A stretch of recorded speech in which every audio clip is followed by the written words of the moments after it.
Okay, my name is Tony Perzow, and I'm a negotiation subject matter expert. I specialize in sales negotiation. That's my specialty now. I used to teach everybody, but now I specialize with salespeople because salespeople need the most help when it comes to negotiation, in my opinion. I also incorporate not just negotiation training, but I also incorporate artificial intelligence as well. I'm a brand ambassador for a company called Gong. Anybody hear of a company called Gong? A startup out of Israel who's changing the way we sell. Well, they plugged in over 5 million sales conversations through their algorithm, and the data we're getting back about what people are doing on telephone conversations, video conferencing conversations is pretty amazing. So I'll be incorporating a lot of that stuff into my presentation today. And I'm also a specialist in challenger sale methodologies. Anybody hear of challenger sale in the room? Okay. All right, good. All right. Well, I won't be talking about challenger sale today. But I'm a negotiation subject matter expert, meaning I speak about negotiation. I train companies in negotiation. I've had the good fortune of training some of the biggest companies in the world in negotiation, companies like Apple, Red Bull, Samsung, Intel, Microsoft, Boeing, Bombardier, Pepsi, Taco Bell, and the list goes on and on. So you guys are in good hands today. Today is a 2.5-hour presentation. And my goal, my objective for all of you today is I want you to walk out of this room completely transformed in the way that you approach your negotiations. That is my promise to you, and I think when you do walk out of this room today, you will have a completely different perspective, a different lens in which you look at negotiation through, and possibly even sales. So that's my promise to you today. Let me start off with a little bit of science, okay? So there was the biggest negotiation study experiment ever conducted was in 2007-2008 by the Global Contract Management Association. There's never been an experiment of this kind. It was a 2-year study where 5,000 participants were part of this study. 62% of the participants were director level or above. 74% of the participating organizations were in the Forbes Global 2000 list, and 42% were in the Global 500 list. And it was an equal distribution between sell side and buy side. So these were the biggest companies in the world who were participating in this negotiation study. I'm not going to bore you with all the details of it, but I'll give you some of the biggest insights that they found. The biggest one that they found was this, that 80% of companies have no formal negotiation process whatsoever. 80% of companies. Which means the biggest companies in the world, most of them, are leaving their profits, they're leaving their margins in the hands of people who are going out there shooting from the hip, hoping for the best, which is a big problem. Here are a few quotes from this big study. So a Global 500 sales director explains this. We don't prescribe how our employees should negotiate. There is no Bible for this. We have 45 divisions worldwide, and it is impossible to have a standard process. So this person just says it's just too difficult, above my pay grade, we're not going to deal with it. A contracts director explains this. We don't need a rigid process, as most negotiators understand the value of trades. This person is completely oblivious and probably should not have this job, but this person is saying, we're already good at it. We don't need any help. A learning and development director, these are usually who I find are the smartest people within the organization, or they know what's best for the organization. They're also the people who hire me, so I'm a little biased in this opinion. I usually like these people the best. But this one says, we have a formalized sales methodology, and our salespeople are clear on the selling process. However, there is no negotiation process, and I don't feel we have a competitive advantage in negotiation. Okay. So what I'm showing you right here is, it's a graph, but I'm not going to spend too much time on this. All these companies here in the pink region, or the peach region here, these were companies that had absolutely no negotiation process whatsoever. Nothing. Nobody was trained in negotiation. No one knew how to do negotiation. There was no process whatsoever. These companies in that 2-year period saw a net decrease, a decrease of 63.3% to their net income. Purple region were companies that had somewhat of a negotiation training. They trained their people maybe. They had some sort of process that they had to adhere to. These companies had a 16.2% increase to their net income.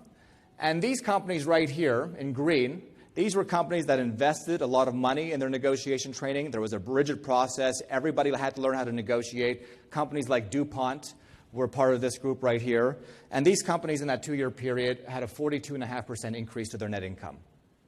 So, negotiation is important, all right? Negotiation is very important. So why the hell am I not booked every single day of my life, companies banging down my door saying, please, Tony, come and train us. Please, Tony, come and train us. Why aren't companies, and you guys are, but why aren't most companies, knowing that this data is out there, why aren't companies investing in negotiation training? Why do you think? Okay, there we go. Good job. What they found in this 2-year study, millions and millions and millions of dollars invested in the study, what they found was that people tend to think they're great negotiators.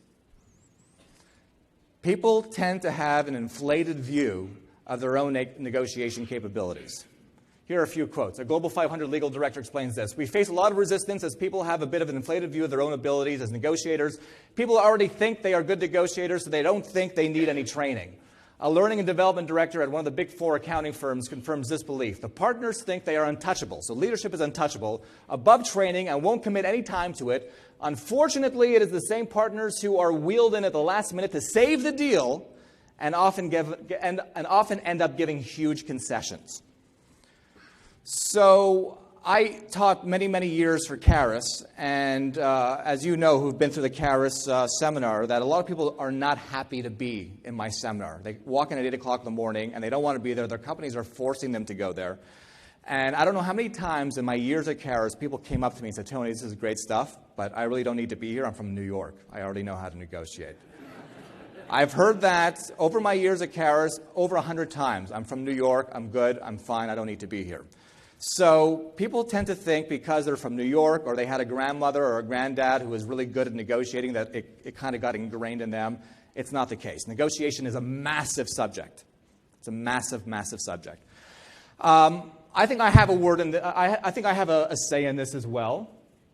I've trained over now 15,000 people in negotiation, and what I have found is just kind of the flip side of this. I have found this, that yes, people think they're already great negotiators, but people don't know how bad they really are at negotiating.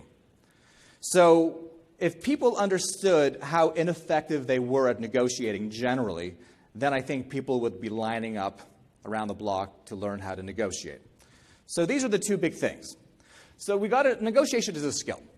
It's a skill. Most of us are not born with it. It's a skill. It's also a game. We need to learn how to play the game of negotiation. We need to learn the skills required. We need to practice these skills. We need to learn all the different complexities of negotiation. It's a skill that we need to learn, okay? And if we can learn the skill of negotiation, what we wind up doing better is this. We wind up deadlocking less. Average negotiators, I'm not going to say bad negotiators. I think there are average negotiators, which are most people, and there are skilled negotiators. Average negotiators tend to deadlock more. Why? Why do average negotiators deadlock more? Pardon me? No clear strategy. They don't have a plan. They're not prepared. They're shooting from the hip. They make mistakes. They say dumb things. I think what you said as well, combative. I think without negotiation skill, we're more combative. That's what I have found. That with skill, you learn to put your ego aside. You learn to say the right things. You learn what things not to say. And you learn to keep the relationship intact. Skilled negotiators tend to lose their cool a lot more. They tend to take negotiation a lot more personally.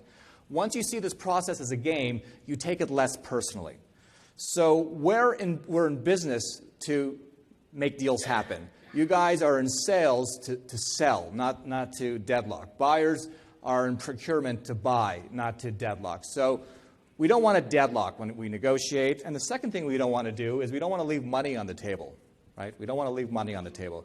When we don't have negotiation skill, we leave money on the table. And whenever we leave money on the table, it's actually a choice we're making. Obviously, it's not a conscious choice. But when you leave money on the table, you're making a choice because somewhere along the way in that negotiation, you made a choice, you made a decision that wound up leading to you leaving money on the table when different options were available to you. So I'm going to be going over some of those options for you today. You will walk out of here today with tools and skills that will immediately impact your negotiations. Immediately.